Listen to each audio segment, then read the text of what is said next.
Welcome to the kbbreview podcast and the first episode of this very special Insights mini-series looking ahead to 2025. We've partnered up with some key kitchen and bathroom brands to get their take on 2024 as it draws to a close and their views on how the market might shape up in 2025. Where are the opportunities? Where is the growth? Where might be the pitfalls? And where is the focus for them? It's an invaluable peek into the 2025 plans, ambitions and goals of some of the sector's most dynamic brands. We've got episodes coming out every day this week, and we're starting today with Armera. As we'll hear, Armera has an extensive coordinated bathroom portfolio that brings affordable luxury with a real detail in the design. They're a very exciting company to watch in this market, and we'll be hearing their views on 2025 from Joint Managing Director Sarah Williams. You can find out all about them at armera.co.uk. That's armera.co.uk, and the link is in the episode description. And here is Sarah now. Hello, Sarah. Hello. Hi. Hello. Where are you right now? Where in the world are you? I am actually down in Cornwall, which is not where I live, but it's half term, so bit of fun for the kids down here. Oh, beautiful. Now, for those living under a rock, Sarah, let's start here. For those living under a rock, give us the 30-second overview of Armera, what you do, and I think, in particular, the scale of it. So at Armera, we're a relatively new company, set up and started trading about 4 years ago. The scale of it, well, our whole reason for existing was to do something that we feel others are not doing in the market, and that is truly providing a protective distribution strategy. So we're set up to supply the bricks and mortar retailer showrooms on a very exclusive basis. So once people are on board and you're in the club, then you're in the club. We discuss everything with our customers, with our partners, and we really operate as one entity. That's us and our customers together. So if we're looking for a new customer in a particular area, we would always discuss with the closest by customer if that's good for them, if that's fine with them. We've got a very, very open relationship with all the customers. So that's our kind of reason of being. And to answer your question in terms of scale, as I say, we've been going for around 4 years. We are over halfway of setting up our retailer network. So there are still a few more places at the table that, we'll be looking to fill. We've just recently taken on a new sales manager to expand there and help with that. And then it's really about making the lives of those retailers easier. And that's what we're set up to do. Yeah, and I think that's one of the reasons why you're such an interesting company to watch when it comes to trends and what might happen in the future in the independent retail sector. I think what we'll do is, before we look ahead to 2025, I think it's worth getting your assessment of 2024 as it comes to an end. How has it been for you, and what conclusions are you drawing from it? For us, it's been a really, really interesting year because it's our third full year of trading. So now we've very much gone from being a plan on paper and a strategy to actually feeling that proof in the pudding. So the feedback from the customers now is really about them pretty much listing and telling us all the benefits of working with Armera are exactly as we intended from the outset. So they're feeling that exclusivity, that protection, and moreover that it's just the service that we're giving, which is absolutely getting out there now. We've been going long enough. The customers have experienced working with Armera long enough to now be saying, this is brilliant, this is brilliant, this is brilliant. So for example, the other day I was with a customer and they said, your quality across your entire portfolio is always consistently high. A lot of, all of their other suppliers, they told me, that they get quality right in one area, but not in another product category. So we've got that across the board. So again, it comes back to that making the lives of our customers easier. So on a day-to-day level, it's from, anybody answering the phone. Of course, we give that service, we go above and beyond, and we solve any issue. No matter what. It's not about whose fault or if there's a cost, it's solving the issue. And that's on a day-to-day basis. But the whole difference about Armera is that the entire company aligns to that. You can't just give good service by one person or one department. It's the customers, they love our stock holding. It's often discussed what great stocks we have and how are we managing to achieve it when so many others are not in the marketplace. So they know that we place a lot of importance on stock holding, and we pretty much at any one time have everything in every colour, variation, size in stock. Again, I mentioned quality there and that it's consistent across the board. It all runs through the culture of the company. Do you know what I think is interesting about this, Sarah, is that 2024, it's tough out there right now. This has not been an easy market. I think a lot of people will be glad when 2024 is over. But what's interesting about you is you clearly have such an obvious vision of what it is you're trying to do and achieve. And I think in a tough market, knowing exactly who you are and what you want to do is a big part of pushing on through, isn't it?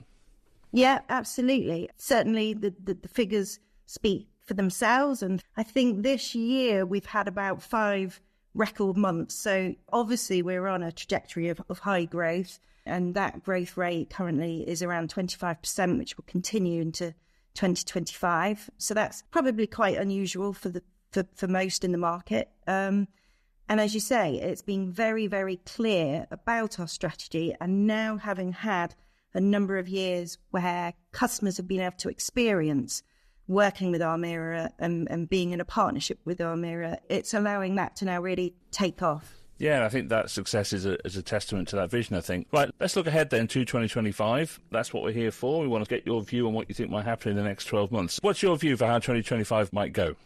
Again, for us, very, very positive. We're investing across all areas of the business, the product development. We just launched 4 new product ranges in the last 3 weeks. We've got more coming in January, more coming in March. That's all very exciting. We've taken on a couple more people recently, so we're always investing in our people, in our business, and we're currently about to sign a contract for a 4th warehouse as well, and looking longer term to build our own facility. So we're investing across all areas of the business with an expected 25% plus growth. Again, retail remains to be our priority focus, but still done on an exclusive basis. So with regards to that, the strategy and the activities we're doing is really about supporting our existing customers. But as I mentioned earlier, we've also got a few seats at the table, so to speak, to fill where we're not yet represented around the country. So we'll also be doing activities to take on board some new retailers,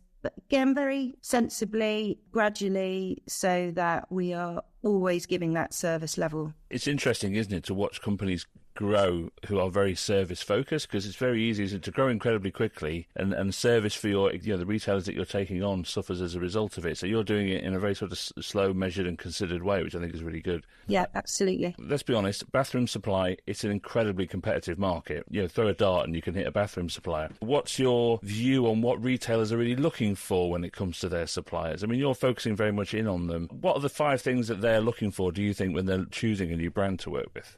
Well, what the customers tell us is, as one customer put it, having a no-edge supply, just making their lives easy, not delivering half an order with the pan of the toilet but no cistern, for example. What use is that to the retailer? So really just allowing the retailers to deliver the contract to their customers in the most successful way. So that's, if I had to say 5 things, it's about giving that backup service and proactive approach. So to give an example of that, if an order comes into us and let's say 5 things on it are brushed gold and there's 1 brushed black thing, we won't just process that order. We will phone the customer and say, are you aware of this? Are you sure this is what you want? A lot of customers have said, wow, nobody does that. That's, so it's true giving thought to everything we do. And likewise, that is not just the sales office, the people all throughout the company. If somebody in the warehouse is picking a customer order and they question, does that make sense? Do they know that a basin waste comes in that product? So do they really want this extra one? They'll come and check. So it is throughout the entire culture of the company. So yeah, certainly service levels, proactive approach, the technical backup. If customers want their installer to ring us, chat to us directly, we will. We're always available and we'll solve any problem that might exist. And then obviously the overall protection, our strategy of the exclusivity makes their lives a lot easier. I mean, it all harps back to service at the end of the day, but having incredible stock levels and stock management, we know they really, really, really benefit from. Yeah, I think people buy into culture, don't they, as well? You can talk about very specific business reasons, but sometimes it's just a vibe, isn't it? Sometimes it's just a feeling you get and you soak up the culture of something. You just like dealing with someone. Let's step back a little bit, because there's a lot of stuff happening in the world that's out of everyone's control. So what are the macroeconomic things that you're looking out for that might affect you and this sector as a whole in the coming year?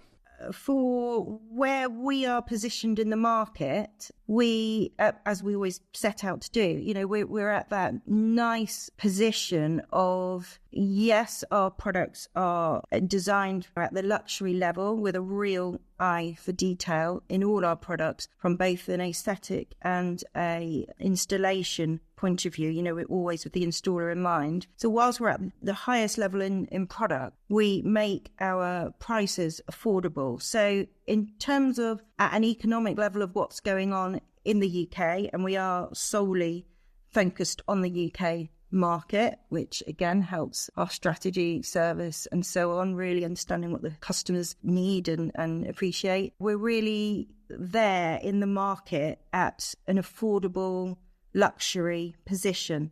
So we're finding that for some of our retailers that are really pitching themselves out there as high end, then Armera may fulfill their kind of more affordable offering. And then equally, we've got kind of half our customers where Armera is actually their top end offering. So either way, we're covering all bases, and I think that we're therefore in a good position in terms of what's going on in the world, more specifically in the UK. We could talk about the budget and cost of living crisis and so on, but I think for Armera's position, we are still hitting that 60 to 80% of what people want and can afford, and they still want quality at the end of the day, and that's what we're giving. It's okay to just be focused very much on what you do and to just accept the fact that lots of things are out of your control and focus on the controllables rather than uncontrollables. And it seems to me that's kind of what you do. Absolutely, yeah. Obviously, we're all aware, but in terms of literally spending resource to monitor external variables that, as you say, aren't really in our control, I'd say that's more done through chatting to our customers, to understanding from their perspective what's important and, any needs they have. Again, that particularly feeds into our product development priorities. Then we do that. But we spend our resource, focus, attention on, yes, the things we control, but very much in line with feedback from our customers and therefore the market. Okay, so look, we're approaching the end of 2024, and I'm sure you're way into planning for 2025. So what is at the top of your New Year resolutions list for the business? And if we're talking in 12 months' time, will you have achieved it? Well, the way things are going at the moment, which, as I mentioned earlier, we're hitting record months almost every month. We're way above target. Customers that have now experienced Armera are really getting it. So it is like take off, boom. So 2025 will continue growing at that high rate through just doing more business with our brilliant existing customers, providing them with new products, which is at the top of the list.